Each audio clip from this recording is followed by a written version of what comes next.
Do it. Okay. Harsh words ricochet from hard mouths like snare drums, where people unable to comprehend the power of these words roll them off their tongues like they're just muscular reflexes, with boomeranging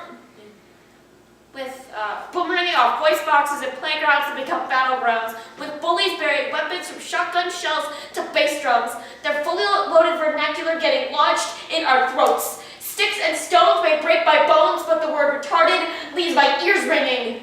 When I was born, genetics had got off gambling with dice and cat-eye marbles, though leaving me lucky enough to say that I was not dealt the worst hand by the time I was 7. The students who tormented me had discovered that this disorder denoted me as an oddity, and those who are used for target practice struggle learning how to shoot. I was never able to defend myself on the jungle gym when a friend who was stronger than I was began pulling strings, stretching my deformed shoulder because I told her that the bones in my left arm would never raise perfectly vertical, and she refused to believe me. I wanted nothing more than to know what it would feel like to touch the sky the way she could, to be able to play basketball or become a gymnast. I was constantly reminded that I could have been a champion if only my body was born the way it was supposed to.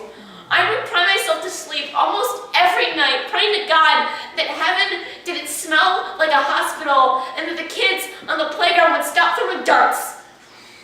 Always wondering as to when I would ever have friends or if there was someone who knew how to stitch battle scars together, because I didn't want the memory of this hurt forever scratched into my skin, where awakening to nightmares was already enough. Fortunately, over the years, I found a safe haven where I could heal, but when I found out that the 5-year-old down the street was being harassed because he was autistic, that a girl with Down syndrome felt that she was inadequate because her peers treated her like she wasn't smart enough to understand what pain was, my heart had burst to splinters. And I promised myself that I'd pick up the broken pieces and I would build them an orchestra where violins that are not quite tuned to the same chords will know that love is a symphony that vibrates in the same language. So if anyone says that you are worth less than a tempo marking, that they will never know that beautiful is a concerto conducted at different cadences. I've told complete strangers who have watched me go cross-eyed that I'm listening for starlight at alternating angles.